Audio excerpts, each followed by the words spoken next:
el privilegio de poder compartir, Señor, tu verdad, esa verdad que ilumina nuestro camino, esa verdad que nos permite declarar que somos libres en tu presencia. Dios mío, yo te ruego que a través de los versículos que hemos de leer, tú puedas hablar a nuestros corazones, tú puedas ministrar nuestras vidas y tú puedas también enseñar a aquella persona que aún no te conoce a través de esa búsqueda de tu presencia, reconociendo que el principio de la sabiduría está en el temor hacia ti. Gracias te damos, todo lo pedimos en el bendito nombre de tu Hijo amado, por quien desde ya te damos las gracias. Gracias, Cristo Jesús. Amén, Señor, y amén. Continuamos desarrollando este estudio del Evangelio según San Juan y hemos dado ya seguimiento a los primeros 8 capítulos de este interesante Evangelio. Hemos hablado ya acerca de cómo las autoridades de la época tenían un solo objetivo, y ese era prender a Jesús. Jesús se ha presentado en el último y gran día de la fiesta de los tabernáculos y ha dado seguimiento precisamente a él como ese precursor, como esa persona que venía para sanar, para quebrantar, pero venía también para entregar su vida en rescate de muchas personas. Como él se decía llamar Hijo de Dios, es ahí donde las personas buscaron precisamente una acusación formal, o por qué no decirlo, una acusación legal para dar continuidad a este personaje y prenderlo y lógicamente llevarlo hasta la muerte. Algunos de los judíos que rechazaron a Jesús se darían cuenta después del error tan terrible que habían cometido. ¿Por qué? Porque solamente el día de Pentecostés lo recibieron como Mesías cerca de 3,000 judíos. Más adelante en Hechos capítulo 2 versículo 36 lo declara. Incluso en aquella ocasión, 6 meses antes de la cruz, sus palabras fueron tan poderosas que hablando él estas cosas, dice, muchos creyeron en él. O sea, así como habían personas que rechazaron, habían muchas personas que creyeron en él. Yo terminé en la última oportunidad la semana anterior diciendo lo siguiente: ¿de cuáles es usted? ¿De los que creen o los que ponen una y 1000 excusas para no enfrentarse con la realidad? Este día quiero hablar precisamente bajo el tema: la verdad os hará libres. La verdad os hará libres. Dice el Evangelio de Juan capítulo 8 versículo 31. Dijo entonces Jesús a los judíos que habían creído en él: si vosotros permaneciereis en mí, en mi palabra, seréis verdaderamente mis discípulos y conoceréis la verdad, y la verdad os hará libres. Le respondieron: linaje de Abraham somos y jamás hemos sido esclavos de nadie. ¿Cómo dices tú, seréis libres? Jesús le respondió: de cierto os digo, que todo aquel que hace pecado, esclavo es del pecado. Y el esclavo no queda en la casa para siempre, el Hijo sí queda para siempre. Así que, si el Hijo os libertare, seréis verdaderamente libres. Amén. Dejamos hasta ahí la lectura. Interesante cómo el Señor va a cerrar este momento. A lo largo de toda la historia hemos buscado saber la verdad sobre la realidad, sobre lo que está bien y lo que está mal, sobre lo que tiene sentido y propósito en la vida. Por ello han surgido filosofías interminables, cosmovisiones, sistemas religiosos en todos los siglos. Cada uno se propone enseñar la verdad absoluta y todos a su vez anulan las verdades absolutas de las que vinieron antes. La creencia en que la humanidad por sí sola puede formular el sistema filosófico perfecto, uno que explique completamente toda la realidad, alcanzó su cumbre en la Ilustración. La razón humana se creía que se iba, a descubrir las respuestas a las preguntas de la vida más inquietantes, y así iba a dar solución a todos los problemas de la sociedad. Se suponía que los logros intelectuales y el conocimiento científico creciente traerían en algún momento la utopía. Por lo tanto, no había necesidad de la religión que por siglos había tenido a las personas en una oscuridad sofocante. No había interés en la revelación divina o la salvación, pues el hombre creía que podía salvarse a sí mismo de sus problemas, de sus dificultades. Pero note, el optimismo de la Ilustración se fue desvaneciendo, porque hay muchas personas queriendo encontrar la libertad, la verdad, porque son presas del pecado.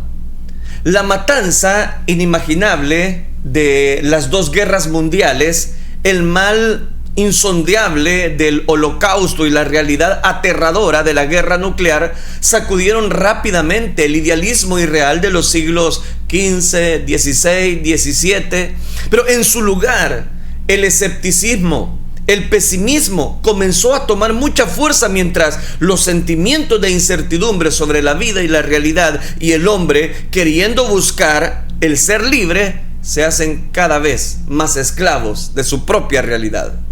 El concepto de verdad comenzó a cuestionar cada vez más voy a decirlo de esta manera, la posibilidad de conocer la verdad. Los pecadores quieren hacer el mal y no sentirse culpables. Por eso la falta de absolutos se acomoda muy bien al corazón humano, tan perversamente malo, porque el corazón del humano es perverso. ¿Quién lo conocerá?, dice la Escritura. Pero filosofía, arte, la misma música, la literatura, la educación, las teologías modernas, todas caen bajo una desesperación, cuando ninguna de ellas le puede dar la libertad. Las personas se imaginaban que serían verdaderamente libres con negar la existencia de la verdad y con abrir los grillos de la moral bíblica. En lugar, solo descubrieron que estaban más vacíos y más esclavos de las pasiones destructivas. El escepticismo del siglo XIX culminó con el surgimiento de la posmodernidad. Ya he escuchado esa palabra. Una cosmovisión que sigue en boga, en contraste con la modernidad, cuyo optimismo racionalista surgió de la Ilustración. Los posmodernistas rechazan la noción de que la verdad final sea conocible o ni siquiera existe.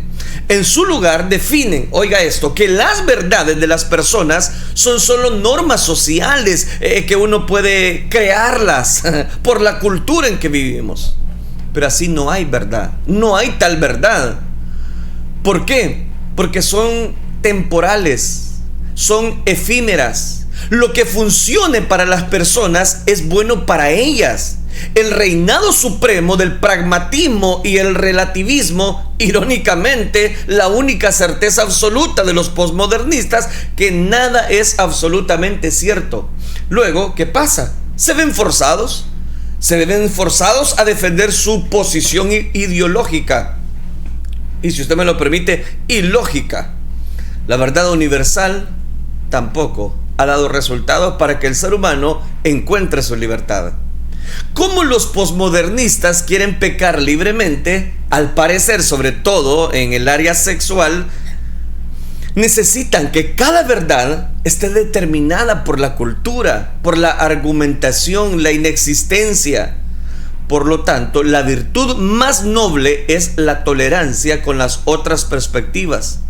Tal cosa especialmente cierta en la moral, donde imponer los valores parece una ofensa notoria. Ahora, aquí es donde entra el tema. Así el cristianismo de la verdad, encontramos que dentro de las filas cristianas podemos encontrar la verdad. Obviamente la tolerancia posmoderna redefine al evangelio y las misiones de modo desastroso y denigra el amor de la doctrina y el dogmatismo. Con lo cual, ¿qué pasa? Buscan destruir las verdades fundamentales necesarias para la salvación. A diferencia de las especulaciones transitorias de los hombres, la Biblia enseña la verdad. Y una verdad atemporal, no temporal. Verdad absoluta para todas las personas de todas las culturas y épocas, sobre Dios y el hombre, el bien y el mal, la vida y la muerte, especialmente el camino de salvación.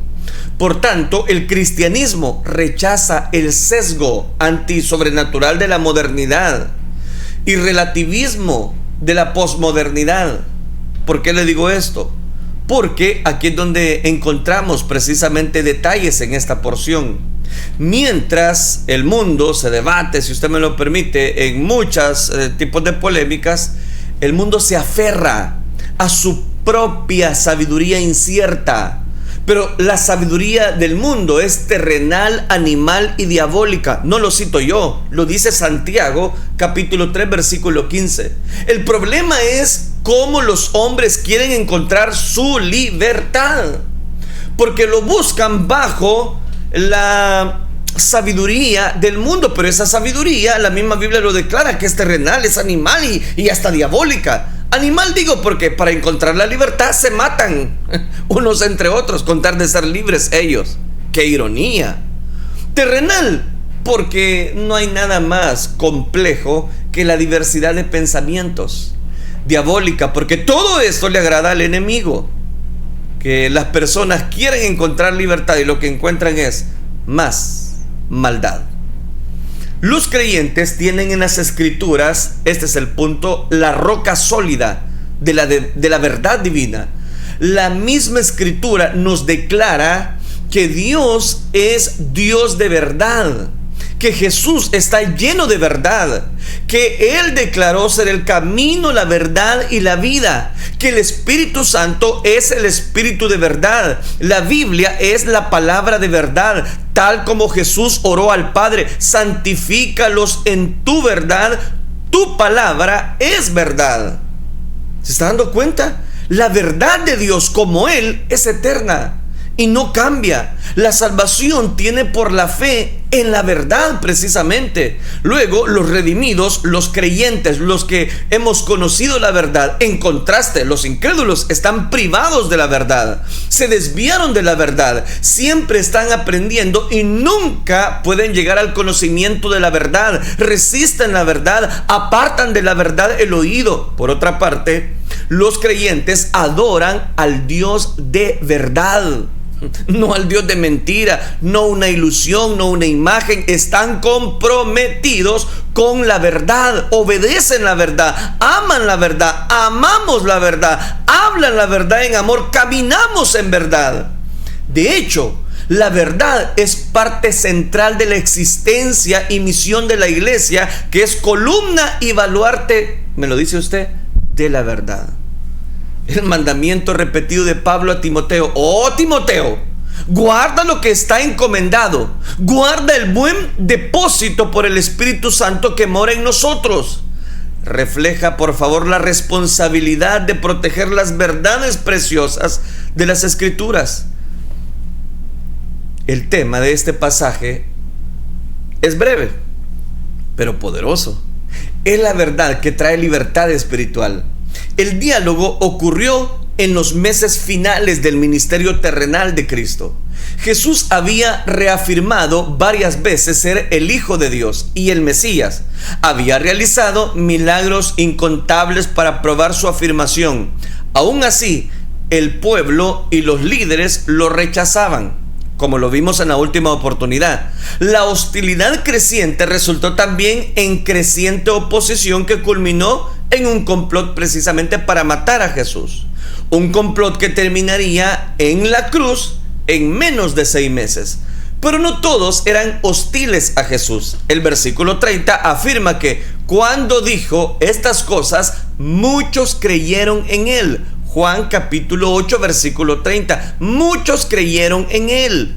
Como evidencia, su creencia no era, voy a decirlo de esta manera, algo efímero, algo irreal, era una verdad absoluta. Como evidencia, su creencia no era fe salvadora, sino el primer paso hacia ella.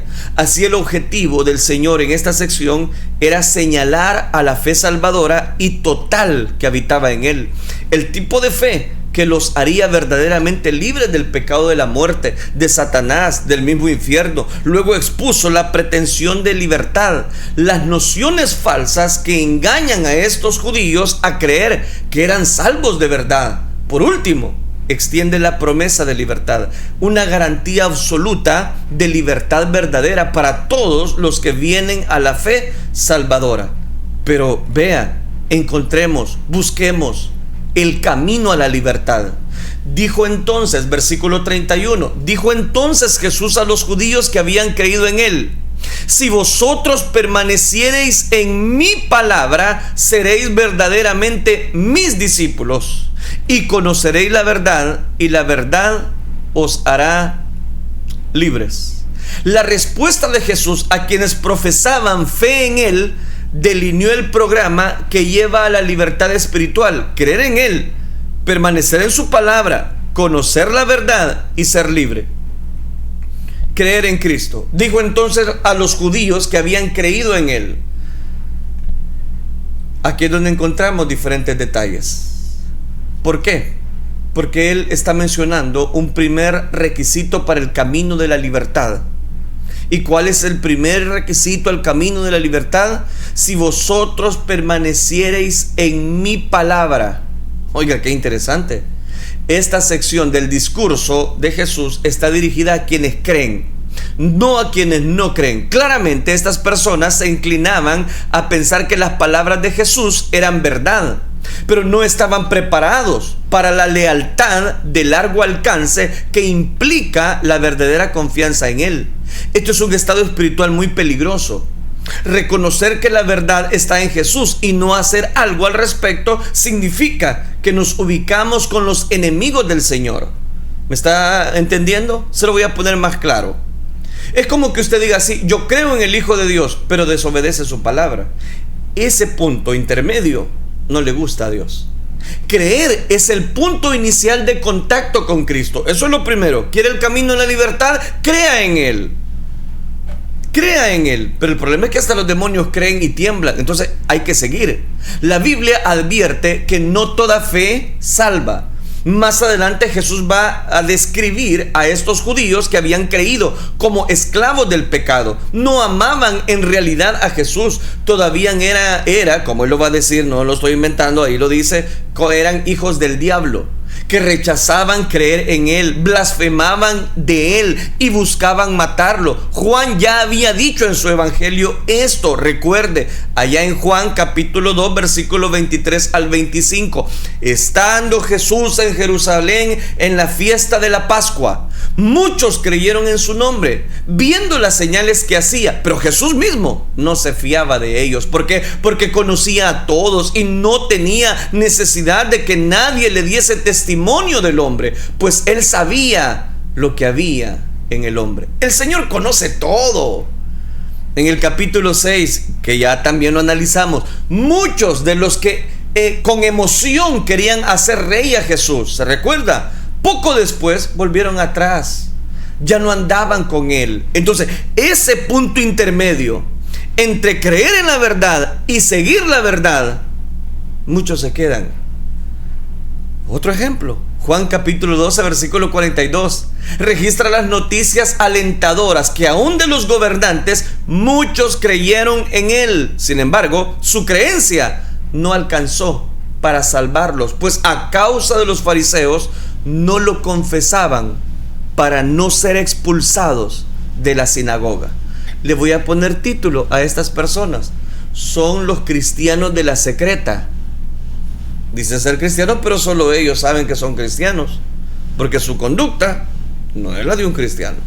Jesús describió en la parábola del sembrador a quienes están sobre la piedra como aquellos que reciben la palabra. No, hombre, la reciben con gozo, pero no tienen raíces. Creen por algún tiempo y en el tiempo de la prueba lo que hacen es apartarse. Lucas capítulo 8 versículo 13. Igualmente, el apóstol Pablo advirtió sobre creer en vano. Allá en la carta a los Corintios capítulo 15 versículo 2, examinaos a vosotros mismos si tenéis en la fe, si estáis en la fe. Probaos a vosotros mismos. Segunda de Corintios también 13:5. Dios declara: mas el justo vivirá por fe, y si retrocediere, no agradará a mi alma. Con lo cual hizo una distinción clara entre los que retroceden para perdición y los que tienen fe para preservación del alma. Santiago añade: si no tiene obras, es muerta en sí misma. El solo asentimiento, si usted me lo permite, de los hechos, no es igual a la fe salvadora. Incluso los demonios tienen esa clase de fe. Los demonios creen y tiemblan. Pero la fe genuina se manifiesta en la vida cambiada, en la vida transformada de una persona. Y se lo voy a poner más claro, en palabras de Jesús: por sus frutos los conoceréis. La fe salvadora está compuesta por 3 elementos comúnmente referidos con los términos latinos: conocimiento y el componente intelectual de la fe. Pero note, requiere aprender los hechos bíblicos básicos sobre la salvación. No estoy diciendo que la persona necesite esos conocimientos básicos para poder ser salvos. Aclaro. La definición bíblica clásica de la fe en Hebreos 11 comprende los 3 elementos que hemos mencionado: la noticia, entender, la fe. En la fe salvadora, toda la persona posee ese conocimiento a través de la cobertura del Espíritu Santo. Habiendo aclarado cuál es el camino para la libertad, en primer lugar, creer. Pero no basta solo con creer en un término intermedio. Crea en Él, crea en el Hijo de Dios. Segundo, permanezca en su palabra. Dice la Escritura: si vosotros permaneciereis en mi palabra, seréis verdaderamente mis discípulos. ¿Cuál es la condicionante? Creer. Número 2, permanecer en su palabra. Quienes tienen fe, cuya confianza es real y salvadora, quienes son verdaderamente discípulos de Jesucristo, permanecen en la verdad, permanecen en fe, en obediencia a su palabra. El tiempo presente del verbo sugiere que Jesús no les estaba diciendo los requerimientos para llegar a ser un discípulo. No dijo: si permanecen en mi palabra, llegarán a ser mis discípulos auténticos. En su lugar declaró que la naturaleza del verdadero discípulo consiste en la obediencia continua a su palabra. Entonces, ¿dónde están aquellos que no dedican tiempo ni a la palabra? Mucho menos a la obediencia de la palabra. ¿Cómo van a obedecer algo que no conocen? Las Escrituras afirman reiteradamente que solo quienes obedecen a Jesucristo son sus discípulos verdaderos. Le voy a poner algunos ejemplos, ¿le parece?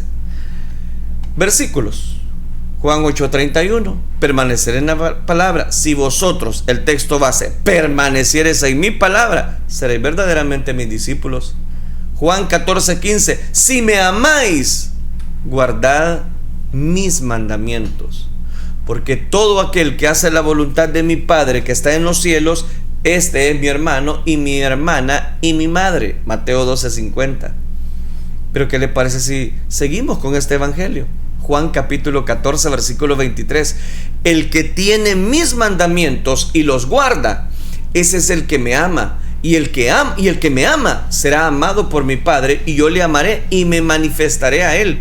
El que me ama y mi palabra guardará, y mi Padre le amará, vendremos a él y haremos morada con él. El que no me ama no guarda mis palabras, y mi palabra que habéis oído no es mía, sino del Padre que me envió.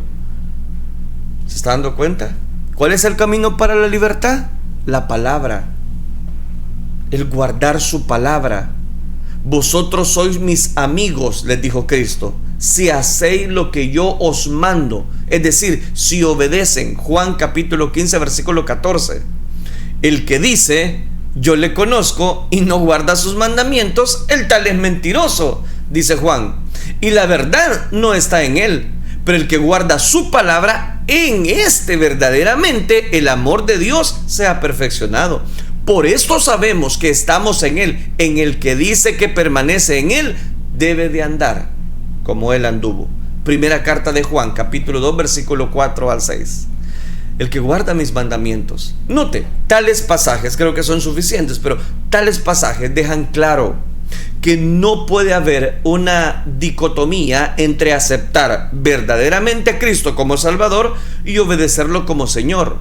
Rendirse al señorío de Cristo no es un término simplemente obligatorio. El llamamiento de parte de Dios es eficaz. La palabra discípulos se refiere principalmente al aprendiz que se adhiere a la enseñanza de un líder espiritual. El Nuevo Testamento menciona a los discípulos de Juan el Bautista, los fariseos, el mismo Moisés, Pablo, además de los discípulos de Jesús. Todos los cristianos son discípulos. Se usa el sinónimo de creyentes también, ya en el libro de los Hechos. Los verdaderos discípulos están orientados por la palabra. Reconoce que ella tiene el poder para edificar y darle herencia entre los santificados. Entienden la importancia de ser hacedores de la palabra y no tan solamente oidores que se engañan a sí mismos. Los creyentes verdaderos son aquellos que llevan a la práctica, llevan bendición porque han retenido la palabra y la obedecen. Los creyentes verdaderos son como niños recién nacidos que desean la leche espiritual no adulterada para que por ella crezcan para salvación. Poseen el mismo deseo del salmista cuando escribió: oh, cuánto amo yo tu ley. Salmo 119, versículo 97. Mas yo guardaré de todo corazón tus mandamientos. Tu ley es mi delicia, y mejor es la ley de tu boca a millares de oro y plata. Se refiere a la palabra de Dios. Ahora, siempre dentro de este versículo 32, él dice: y conoceréis la verdad. Ok. La bendición inevitable de creer en Jesús, continuar en obediencia a su palabra, es conocer la verdad. La gracia y la verdad vinieron por medio de Jesucristo. Él es el camino, la verdad y la vida. Y la verdad está en Jesús. Tal conocimiento es revolucionario en un mundo posmoderno, donde se ha abandonado la esperanza de descubrir la verdad absoluta. Como Pilato, que hizo la pregunta cínica: ¿qué es la verdad? Los escépticos modernos se quedan solo con su ignorancia y desesperación, que el fruto de su búsqueda inútil de la verdad sin Dios, y se quedan buscando a su manera la verdad, cuando nunca la van a encontrar. La verdad no viene solo de conocer la revelación de las Escrituras en cuanto a Cristo, viene también de la instrucción del Espíritu Santo, el Espíritu de verdad. El apóstol Juan se refirió a la enseñanza del Espíritu a los creyentes. Recuerde que primera de Juan, capítulo 2, versículo 27, cuando escribió: pero la unción de vosotros, que vosotros recibisteis de Él, permanece en vosotros, y no tenéis necesidad de que nadie os enseñe, así como la unción misma os enseña todas las cosas y es verdadera, no es mentira, según ella os ha enseñado, permaneced en Él. Las Escrituras entonces son revelación de verdad divina. En ellas Jesucristo, la verdad encarnada, se revela, y el Espíritu Santo enseña por medio de ella la verdad a los creyentes. Entonces Jesús oró: santifícalos en tu verdad. Tu palabra es verdad. La Escritura, completamente suficiente, es inspirada por Dios, útil para enseñar, para redarguir, para corregir, para instruir en justicia, para fin de que el hombre de Dios sea perfecto, enteramente preparado para toda buena obra. Y no solo el hombre de Dios, todas las personas que deciden ser libres en Cristo Jesús. Siempre en el versículo 32, y la verdad, viene la afirmación, os hará libres. ¿A qué se refiere? Precisamente a conocer la verdad y al mismo tiempo ser libres en Cristo Jesús. Esa libertad nos llega a nosotros en el momento exacto. Creer en Jesús, obedecer su palabra y conocer la verdad trae libertad espiritual. Tal libertad es multifacética e incluye la libertad de las ataduras de la falsedad de Satanás, de la condenación, del juicio, de la ignorancia espiritual, de la muerte espiritual y, lo más importante en ese contexto, del pecado. Jesús vino al mundo para liberar a los pecadores perdidos. En la sinagoga de Nazaret, su pueblo, el Señor aplicó las siguientes palabras de Isaías en su ministerio: el Espíritu del Señor está sobre mí, por cuanto me ha ungido para dar buenas nuevas a los pobres. Me ha enviado a sanar a los quebrantados de corazón, a pregonar libertad a los cautivos, vista a los ciegos, a poner en libertad a los oprimidos. Quienes son libres en Cristo deben atender el llamado de parte de Dios. Estad pues firmes en la libertad en que Cristo nos hizo libres, dice Pablo, y no estéis otra vez sujetos al yugo de esclavitud. Gálatas capítulo 5 versículo número 1. Ahí está la verdad, esa verdad que nos lleva a ser libres. Ahora, encontramos también otro detalle, y es la pretensión de la libertad. Aquí es donde viene la respuesta de estas autoridades. Le respondieron: linaje de Abraham somos y jamás hemos sido esclavos de nadie. ¿Cómo dices tú seréis libres? Jesús les responde: de cierto os digo que todo aquel que hace pecado, esclavo es del pecado. De modo indignante, los judíos insistieron en que ya eran libres. Rechazaron la oferta de salvación de Jesús. Otra vez le respondieron: linaje de Abraham somos y jamás hemos sido esclavos de nadie. Seguramente se referían a la libertad espiritual, no la política, porque habían sido esclavos en Egipto, en Asiria, en Medo-Persia, en Grecia, en Siria y por último en Roma.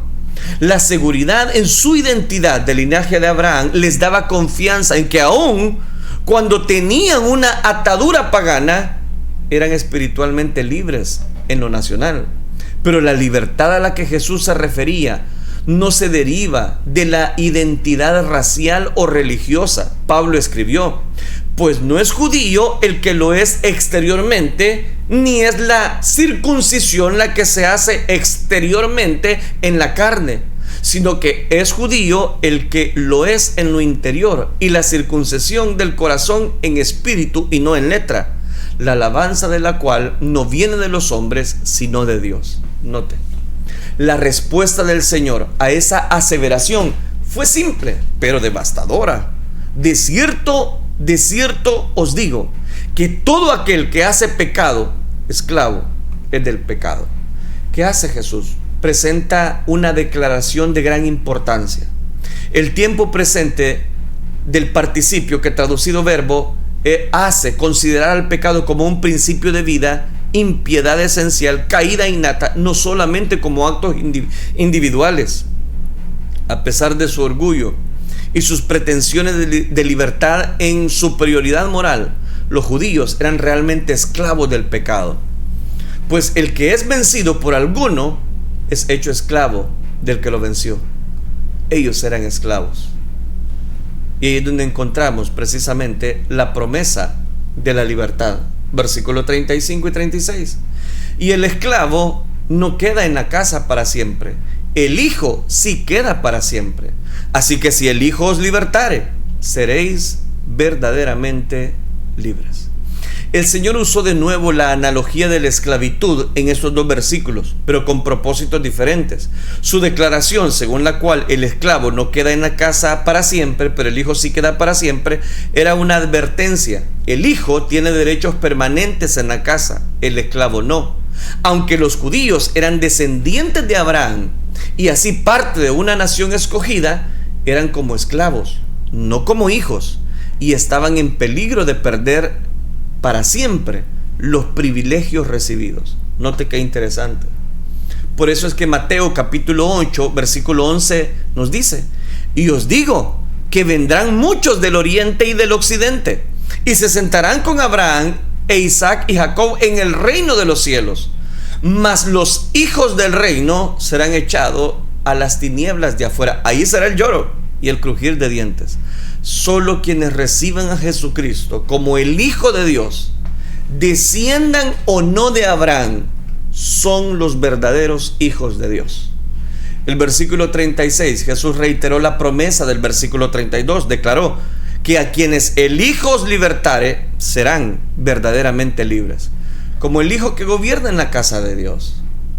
Jesús tiene la autoridad para liberar a quienes depositan su fe en Él, liberarlos del pecado, de hacerles hijos de Dios. Él los ha librado de la ley del pecado y de la muerte, y no solo los libera, también los adopta y los lleva a la casa de Dios, los lleva a una posición de esclavitud, a una condición de su hijo, los saca de la esclavitud y los pone como hijos de coherederos de eterna salvación. Interesante. Mi alma atada en la prisión anhela redención y paz. De pronto vierte sobre mí la luz radiante que solo Cristo Jesús puede dar. Caen las cadenas de la libertad y la maravilla de su amor nos lleva a ya no tener tanto dolor. Bien dijo su palabra: y conoceréis la verdad, y la verdad os hará libres.